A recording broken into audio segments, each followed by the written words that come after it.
ये तो एक बहुत अच्छा किस्सा है। जोधपुर में एक राजा हुए थे मान सिंह, गिंगोली का युद्ध वाला राजा है मान सिंह। तो मान सिंह के लिए कहते हैं मान सिंह के बेटा हुआ ही नहीं था, 3-4 रानियां थी, बेटा नहीं था। एक दिन मान सिंह बहुत विद्वान आदमी था। एक दिन मान सिंह बैठे, मान सिंह के साथ में 4-5 बंदे और बैठे, यूं हथाइयां कर रहे थे इधर उधर। तो एक उच्चारण कवि थे, तो वो बड़े यूं टेंशन के अंदर बैठे हुए। तो मान सिंह ने पूछा, भाई रे तुम्हारी क्या टेंशन है, किस बात की है? तो साहब टेंशन मेरे क्या, पूरे मारवाड़ के टेंशन है। मारवाड़ के पास वारिस नहीं है। मारवाड़ के पास क्या है? वारिस। अगला राजा बनने के लिए तुम्हारे पास कोई बेटा? तो मान सिंह जी ने लंबी सांस खींची, भाई रे भगवान के घर की लीला है, होगा बेटा तो हो जाएगा, और नहीं होगा तो नहीं होगा, क्या कर सकते हैं। उस कवि ने कहा कि साहब मैं सलाह दूं एक, यदि आप वैसा करो तो आपके पक्का बेटा हो जाएगा। बताओ। जब मैं पोखरण के पास में कोई एक गांव है, भाटियों का एक कोई गांव है, वहां की कोई एक लड़की है, सुंदर लड़की है, बस बाप के पास पैसे वैसे नहीं है, यदि आप वहां पे जाके शादी कर लो तो पक्का मैं कहता हूं आपके बेटा होगा। दूसरे दिन वहां समाचार भी जो अगला बंदा क्यों ना तैयार हो, मारवाड़ का राजा खुद चला के शादी करना चाहता है। अगले का साहब तैयार हम। उन्होंने शादी करके भेज दी, वहां पे लड़की आ गई। वो भटियाणी रानी आई, वो बेहद इंटेलिजेंट समझदार लड़की, बहुत सुंदर लड़की। वो अपने होता है भाई बहन की जब शादी करते हैं साथ में कोई भाई जाता है, उसका एक भाई था भैरू सिंह। क्या नाम था? तो भैरू सिंह साथ के अंदर आया। भैरू सिंह बापड़ा एकदम गरीब घर का आदमी, बाहर रेगिस्तान में घुमा हुआ, काला खोजा डील का डाकी टाइप का आदमी एकदम। यहाँ मारवाड़ आया तो यहाँ राजा के जो बाकी भाई भाई थे उनके साथ खाना वाना खाने के लिए बैठे। वो बाकी वाले भाई मजे ले, और बाकी वाले भाई उसको पूछे कि भाई रानी सा इतने फूट रहे, तू एकदम ही विपरीत गया रे है।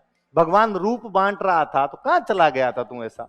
और डेली उसको कभी कोई कुछ ही पूछे, कभी कोई कुछ ही टोंट मार के जाए। तो एक दिन उसे रहा नहीं गया, उसने खड़े होकर उनको गालियां निकाली सबको। वो राजा वाले भाई थे, तो एक किसी राजा के भाई ने गला पकड़ा, थप्पड़ मारूंगा, ये तो राजा शादी करके आ गया इसलिए साथ बिठाते हैं, वरना तेरे जैसे की औकात नहीं घर में घुसने, भाग यहाँ से। और उसने धमका के उसको मतलब यूं गालियां वालियां निकाल दी। उसको बड़ा बुरा लगा, उसको लगा यार अपने गरीब आदमी इसलिए अपने कोई कुछ ही कर जाएगा। तो अपनी बहन के पास गया, उसने बहन को जाकर, ये है अपने भले राजा शादी करके आ गया, बाकी ये तो मुझे बराबर नहीं बिठाते और मुझे ऐसे ऐसे कहते हैं। रानी ने कहा इसका जुगाड़ मैं कर दूंगी, चिंता मत कर। उस दिन जब राजा मान सिंह आए तो रानी रूठी रानी हुई तैयार बैठी थी। राजा ने पूछा भाई क्या बात हुई? तो उसने कहा मेरे भाई के साथ ये बर्ताव करते हैं आपके भाई, क्या तरीका है? और केवल इसलिए कि हमारे पास पैसे नहीं थे, क्यों ब्याह करके आए थे? आपको करना ही नहीं चाहिए था। तो मान सिंह जी ने कहा तेरे भाई को कह दे राजकोष से जितना धन चाहिए उतना ले जाए, तुम्हारी गरीबी सुधार लो भाई, और तो मैं क्या कर सकता हूँ। तो उसने अपने भाई को बुलाया, भाई को बुला कहा कि जितना धन चाहिए राजकोष से वो लेके जा, तेरे हीरे मोती सोना चांदी जो चाहिए लेके जा, तेरे पास पर्ची है, अपने पास कोई नहीं रोकेगा। पर इस धन से अपने घर में कुछ भी मत करना, अपने घर में इस धन से लकड़ी भी नहीं लेके आनी है। तो उसने फिर मैं क्या करूंगा इस धन का? तो इस धन को बांट बांट, कवियों में बांट, ब्राह्मणों के अंदर बांट, गरीब कन्याओं की शादी करवा, गौशाला के अंदर दे क्या, ब्राह्मणों को दे क्या, गोचर की जमीन पे दे क्या, बांट इस धन को तू। अब भाई उस भैरू सिंह भाटी ने धन बांटना शुरू किया।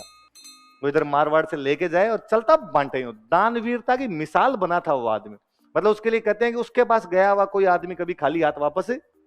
उसके वैसे किस्से हैं कि एक आदमी एक दिन भैरू सिंह खुद ऊंट पे सवार होकर जा रहा था और उसने देखा कि एक आदमी खेजड़ी पे चढ़ा हुआ उसकी पत्तियां झाड़ रहा है। लूंग होती है, लूंग लूंग झाड़ रहा है। तो उसने पूछा कि यार तेरे पास पशु है ही नहीं, कोई बकरी नहीं, भेड़ नहीं, ऊंट नहीं, तो लूंग किसके लिए झाड़ रहा है? तो उसने कहा मैं भैरू सिंह भाटी के पास जा रहा हूं और भैरू सिंह भाटी के पास जाऊंगा, मैं उसे मांगूंगा, वो मुझे ऊंट देगा, ऊंट लेके आऊंगा। तब आते टाइम तो ऊंट को भूख लगेगी, तो पहले से यहाँ पे इकट्ठा करके जा रहा है। तो उस भैरू सिंह ने वापस पूछा तुझे क्या पता कि भैरू सिंह तुझे जाते ही ऊंट दे देगा? उसने कहा अरे तू नहीं जानता, चल चल तू रवाना हो यहाँ से। भैरू सिंह आज दिन तक जो भैरू सिंह के पास गया उसको भैरू सिंह ने कभी मना नहीं किया। भैरू सिंह खुद ऊंट से नीचे उतरा, उसने कहा मैं भैरू सिंह रख ऊंट तू, इतना ही कॉन्फिडेंस है तो। थोड़े दिनों बाद भैरू सिंह के साले का शादी थी। भैरू सिंह की लुगाई बापड़ी वैसी वैसी गरीब रहे, फटे पुराने कपड़े पहने बेचारी, कोई श्रृंगार के साधन नहीं उसके पास। उसने अपने पति को कहा कि थोड़ा बहुत कोई बिछुड़ी बिछिया तो मुझे ही ला के दो, बिंटी बिंटी हो जाऊं पीहर के अंदर, थोड़ी बहुत तो डंकी लगूं। भैरू सिंह ने कहा कि नहीं, ये जीजीबाई ने कहा ये पैसे केवल और केवल बांटने के लिए, पैसे तो नहीं दिए जाएंगे। बेचारी गई वहां पे। कहते वो जिस दिन शादी होनी थी उनके लड़के की शादी थी, मतलब लड़के की शादी थी, उसके भाई की शादी थी। तो वो सब लोग भी नीचे महफिल वफिल के अंदर बैठे हुए, सारे जितने रिश्तेदार आए हुए थे सब हताइयां वताइयां करे, संगीतकार आए वो गीत वीत गाए। महिलाएं जो थी वो छत के ऊपर चढ़ी हुई नीचे देखे भाई क्या नीचे फंक्शन चल रहा है नहीं चल रहा है। सब लड़कियां यूं बातें करे आपस में, ये वो जमाई से आए हुए, ये वो जीजाजी आए हुए, इनके कपड़े इतने अच्छे, इनके कपड़े इतने अच्छे। सब लड़कियां भी तैयार हो रखी, वो बेचारी एक कोने के अंदर चुपचाप बैठी। वो भैरू सिंह कह गई थी कि तू आ तो जाना कम से कम, भैरव सिंह ने कहा मैं शादी वाले टाइम पर एकदम आ जाऊंगा। तो वहां एक बूढ़ी सी महिला बैठी थी, दूसरे उनके परिवार की, उसने उसको बुलाया और बुला के कहा कि भाई तू इतनी क्यों यूं उदास सी रहती है, तेरे पास गहने वहने भी नहीं है एकदम, और ये क्या कारण है तेरा, और कहाँ है, आए क्यों नहीं, तुम आपस में बनती तो है क्या सही। तो उसने बेचारे ने यूं फीके मुंह से कहा भाई ठीक है बनती है, ऐसी कोई दिक्कत नहीं है, और गहनों का क्या करना है, ठीक हूं, ये कपड़े नहीं है मैंने जो पहन रखे हैं। चुपचाप बैठ गई वहां पर। इतने में वो संगीतकार गा रहे, सब लोग पैसे वैसे उछाल रहे वहां पर। इतने में समाज उधर से दूर से आवाज आएगी भैरव सिंह आ रहा है, भैरव सिंह आ रहा है। तो संगीतकारों ने वो महफिल तो छोड़ी और सारे के सारे भैरव सिंह की तरफ भागे, क्योंकि पैसा मिलने की संभावना किधर से थी, भैरव सिंह की तरफ थी। तो पूरी की पूरी महफिल उधर, अब भैरव सिंह उधर यूं ऊंटों के ऊपर सोना चांदी लाद के आ रहा था, एकदम दूर से यूं फेंकता हुआ है। ससुराल में प्रदर्शन नहीं करे तो आदमी कहां करे, और ढंग से एकदम यूं रुपए फेंकता हुआ है उधर से। और कहते हैं कि वहां जब एकदम पहुंचा, सासू तिलक विलक निकालने के लिए आई, तब तक भैरव सिंह सब कुछ दे चुका था, अपने हाथों में जितने उसने पहन रखे थे, उसके पास जितने पैसे थे वो। वहां पर आने के बाद फिर किसी ने कोई दुआ वुआ बोला, दुआ बोला तो भैरव सिंह के पास और कुछ था ही नहीं। भैरव सिंह खुद के कान के अंदर गोखरू पहने हुए थे, भैरव सिंह ने वो गोखरू भी निकाले और वो दे दिए, ले जा तू। तो वो उसकी जो पत्नी ऊपर खड़ी खड़ी देख रही थी। अब सबका सेंटर ऑफ अट्रैक्शन कौन था, भैरव सिंह। वो उस बूढ़ी महिला को वापस कहती है कि मेरा गहना ये है, ये जो रेपुटेशन है तुम बाकी वालों को नहीं मिले, ये केवल भैरव सिंह को ये कि पूरी की पूरी मजमा किधर चला गया, उसकी तरफ चला गया। एक राजस्थानी का दुआ है अच्छा सा उस आदमी पे कि खीर समंदर नहीं घटे, ज्ञानी घटे न ज्ञान, नटे नहीं भाटी भेर जी ने टूट पड़े आसमान। कि समुद्र से पानी कम नहीं हो, ज्ञानी का ज्ञान कम नहीं हो। भैरव सिंह भाटी कभी किसी को मना नहीं करता, आसमान टूट सकता है लेकिन ये बातें कभी भी असत्य नहीं हो सकती है।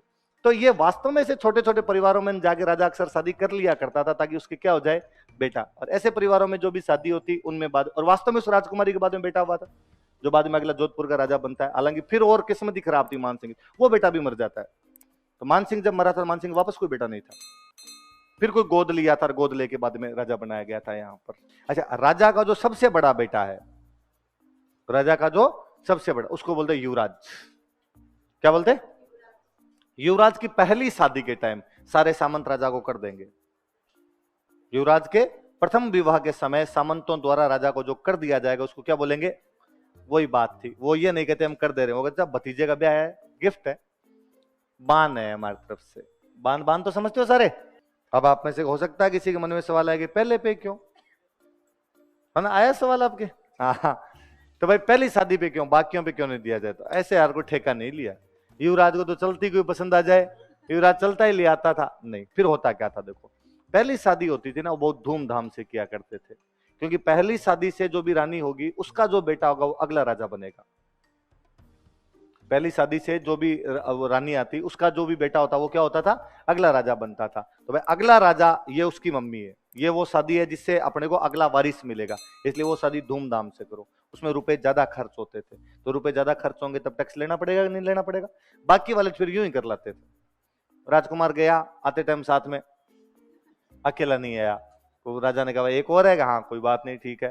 तो बाद इस शादी में कोई खर्चा तो हुआ ही नहीं, खर्चा नहीं हुआ तो किस बात का टैक्स दिया जाए। तो केवल पहली शादी के टाइम टैक्स देते थे, बाकी शादियों के टाइम में टैक्स। अरे तो ये राजाओं के बड़े गंभीर लोचे थे। पता नहीं राजतंत्र में क्या था, पूरी दुनिया में जहां कहीं राजतंत्र रहा है, राजा के बेटे नहीं होते थे। राजा क्या नहीं होते थे, बड़ा गजब का ही सिस्टम रहा। मैं भारत का जब भी राजतंत्र देखता हूं, फ्रांस का किसी का देखो, बेटे होंगे या तो राजा के जीवन काल में मर जाएंगे, या तो राजा के जीवन काल के अंदर ही मर जाएंगे, और या राजा के बेटे होंगे नहीं। तो साहब अगला राजा कौन बनेगा, तो फिर गोद लेते। क्या लिया करते थे, गोद लिया करते थे। गोद लेके भाई का बेटा गोद लिया और भाई का बेटा गोद लेके राजा बना दिया। भाई मुझे बीकानेर का याद है, हमारे बीकानेर में ऐसा कहते हैं कि 26 पीढ़ियों ने राज किया था, 13 गोद आई थी। 26 राजाओं में से कितने राजा गोद आके बने थे, 13 राजा गोद आके बने थे। जयपुर में लास्ट वाले 5 राजा गोद आए थे। भाई पहले वाले भी आए होंगे, लास्ट वाले 5 तो लगातार ही गोद आ गए थे इनके। ये जय Singh third, Ram Singh second, Madho Singh second, मान सिंह सेकंड, ये सारे के सारे गोद आए हुए थे। तो कहते मान सिंह सेकंड के खुद के बेटा हुआ, इससे पहले वालों को तो हुए नहीं थे, रोते या तो मरमुर आ गए थे किसी के। तो मान सिंह सेकंड के जब बेटा भवानी सिंह हुआ था, मान सिंह सेकंड के जब भवानी सिंह हुआ था, तो मान सिंह इतना राजी हुए थे कि रामबाग पैलेस जो होटल है रामबाग, इसमें खूब सारी पार्टी दी थी, उस पार्टी में शैंपेन ही शैंपेन उछाली थी। इतनी शैंपेन उछली थी कि बुलबुले बुलबुले हो गए थे, इसलिए भवानी सिंह का नाम था बबल्स। भवानी सिंह को कहते ही क्या थे, बबल्स, उनका उपनाम पड़ गया था भाई। ये भवानी सिंह जब पैदा हुआ था तब चारों तरफ क्या हो गए थे, बुलबुले बुलबुले कर दिए। ये प्रकृति का न्याय है कि एक भाई बनता है राजा, बाकी भाइयों को तो राजा मानते नहीं, बाकी भाइयों को तो क्या मिलते हैं ठिकाने, थोड़ी थोड़ी जमीन दे देके छोड़ दिया आपने। भाई एक भाई के पास अधिकार ज्यादा और बाकी भाइयों के पास में अधिकार कम, लेकिन प्रकृति न्याय करती। प्रकृति ये वाला जो भाई है इसके बेटा करती ही नहीं, बेटा इस वाले भाई के जिसके पास अधिकार नहीं, अब इस वाला बेटा जाके राजा बनेगा तो अधिकारों का विकेंद्रीकरण हो रहा है। आप दूसरी जगह पे जा रहे हैं, तुम्हारे नहीं होगा साहब, तुमने मजे ले लिए तुम्हारी जिंदगी में जो थे, अब अगली पीढ़ी मजे उन दूसरे वाली लेगी अपने आप।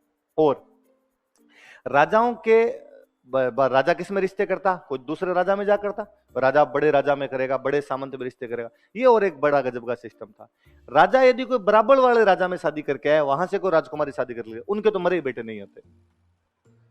ज्यादातर मामलों में था कि जो बड़े राज परिवार की यदि कोई लड़की आई हुई है तो उनके बेटे नहीं होंगे, या उनके बेटे होंगे तो मर जाएंगे। तो साहब क्या करेंगे, तो फिर राजा को कोई ना कोई सलाह देता कि साहब साधारण घर में यदि शादी कर लो, एकदम गरीब से घर की कोई लड़की लेके आ जाओ तो आपके बेटा हो सकता है। और ज्यादातर मामलों में ऐसा हुआ, किसी गरीब से घर की लड़की लेके और उसके क्या हो गया, आगे बेटा हो गया। वापस शक्ति का केंद्रण पलटता है। वो गरीब सा आदमी जिसकी अब तक आप कुछ वैल्यू नहीं समझते थे, राजा वहां पर शादी करके आएगा तो वैल्यू बढ़ानी पड़ेगी, वरना तो फिर लोग कहेंगे भाई राजा का ससुराल एकदम ही तुच्चे से घर के अंदर ही वहां पर ही है। फिर राजा उनको छोटी मोटी बाद में जागीर दिया करता था, और वो जो राजकुमारी होती उसके बाद में वो जो भी लड़की होती उसका जो भी बेटा होता वो बाद में क्या बनता था, अगला राजा बनता था। ऐसी शादियां फिर यूं जाके राजा करके ही आता था। तो ऐसी शादियों के अंदर बाद में पैसे नहीं लगते तो बाद में उन शादियों पर टैक्स नहीं देना पड़ता है। बात समझ में?